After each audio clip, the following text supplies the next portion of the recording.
I'm Drew, and today I'm going to take you into the story of my 3-track EP called Sage.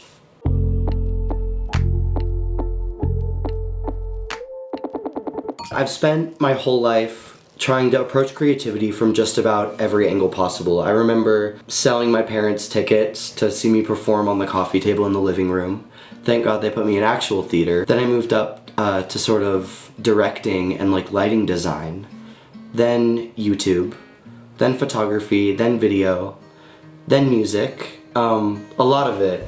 And now, alongside working as a soon-to-be full-time photographer, starting this summer, I'm making songs about my life, and I love it. It's a great outlet. I love my music, and I feel like that's the reason I'm still doing it. Sort of making my own favorite songs. Something interesting and sometimes hard to work with about my creative process is that I tend to focus really hard on the polished final product. So when I was a kid, that meant micromanaging my own director at 11 years old to change the shade of blue that was lighting the stage during my solo. And now that translates into sort of fixating on track listing and album covers, visuals, release dates, tour visuals when I have never toured in my life. And oftentimes this happens before the bulk of the project is even done. So I'm talking about this right now because Sage originally looked completely different in my mind before I got into the work of it. I visualized it as this perfect little 5-track EP, had titles for all the songs that I hadn't written yet.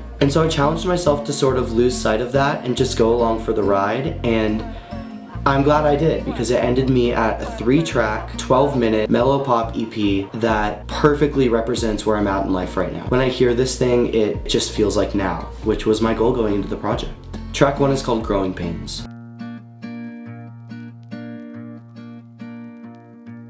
I've been growing pains through books, fresh sage, and grown-up plates. A new family of flowers on the counter right there behind the brain that no arrangement of home can repair.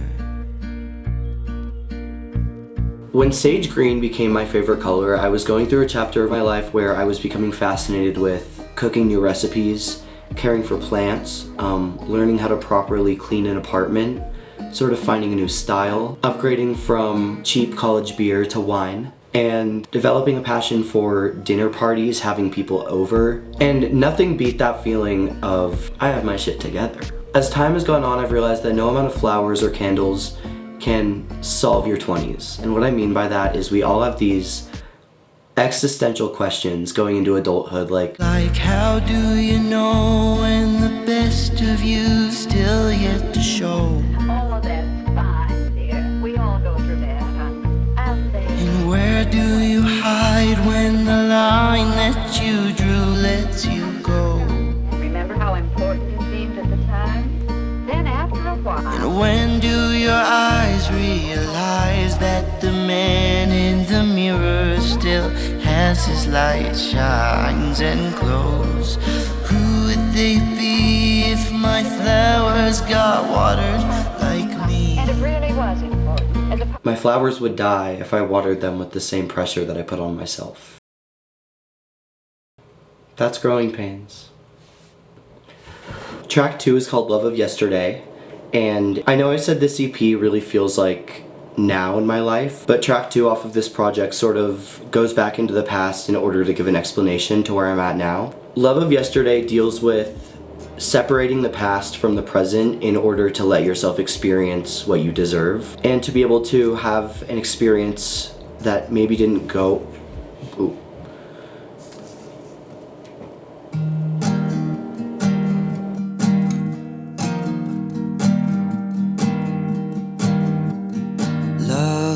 Yesterday, sheets of navy blue.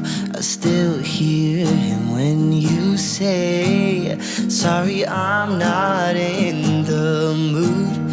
Cold shoulder or just sleepy, half asleep or half awake.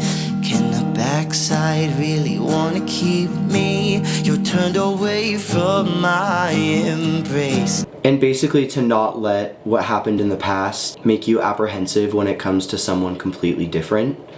And that's a hard thing, because trust could easily be broken. But all this said, I don't see this as a sad song at all. I see it as kind of a thank you letter to myself that I was able to put aside those past emotions. And I feel that my decision to bring up the past in this EP is what really ultimately allows my stories about the present to shine through. But last night you held me tighter than your pride. With you I'm better than alright. You broke your neck to kiss me right. When I first started listening to the track, I was hit with an instant wave of nostalgia. The song starts with the simple acoustic guitar and Hersch's vocals and transports you to feel like you're in the room with him. The entire emotion conveyed by the song feels very intimate and like a warm hug, which is ironic once you listen to the lyrics. Upon further listening to the song, although the lyrics are quite melancholic, the overall vibe of the song never strays further than the feeling of a distant memory. Hersch has the ability to make you feel like you've transported right into the middle of his stories told through song. I would recommend this track for listeners who are fans of Lizzie McAlpine or Taylor Swift. Let me just tell you, the first time I read this review, I was beaming. To it all be compared to Miss Taylor Swift. Hersch has the maturity of an artist who has been creating for over a decade, so it's hard to believe that he's only 21. The singer-songwriter is the sole mind in charge of his discography, and with every new song he releases, he unfolds more of his capabilities. The young artist hails from Boulder, Colorado, and he is only just getting started. Love of Yesterday marks the start of Drew's new music this year, and I'm excited to see what else he creates for us.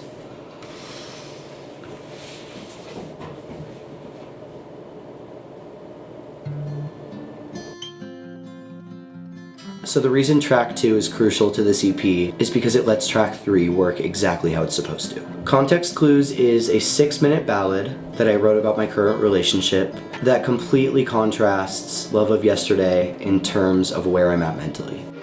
Mature love. That's a new way of thinking about it. How can you tell when love is mature? Well, mature love is more...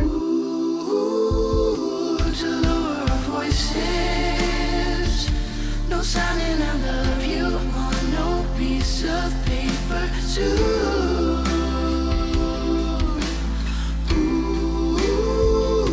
Cause no one would get it. No line read aloud, no kiss, no vow to measure you. Still you hold me like treasure. Hand in hand with the fuse, 5, 4, 3, 2, and you won't move. Ooh, let your words find shelter. I'm reading your context clues, we're having tried and true. As Love of Yesterday painted a rocky relationship where I wasn't able to tell if I was liked or loved, I was left constantly reevaluating myself in order to find validation. I don't have to hear that I'm loved every day in order to believe it. It's just right. Reading context clues. Yeah. I admire the fact that artists like Taylor Swift are able to write about extremely personal situations while using language that is inviting for the general population of music listeners to relate to. I take inspiration from that for sure, but this song gets very specific. 1, 2, 3, 4, 5, 6, 7, 8, 9, 10, 11, 12. The bridge of Context Clues quotes the titles of 12 different songs that have been staples for me in my relationship. Angels Like You by Miley Cyrus, You and I by Lady Gaga, Happiness is a Butterfly by Lana Del Rey, High by Miley, Time of Our Lives by Upsall, Switch Me Off, Knockout, Story, End of the Road, No News on TV, Views by Noga Erez, and The Greatest by Lana, all in one bridge. And it goes like... Dance to songs that'll make us feel brand new again. Angels like you and I, happiness and butterflies, still feel high, time of our lives. Switch me off, won't knock out our story, cause the end of the road has news, and our views a lake. The greatest for sage.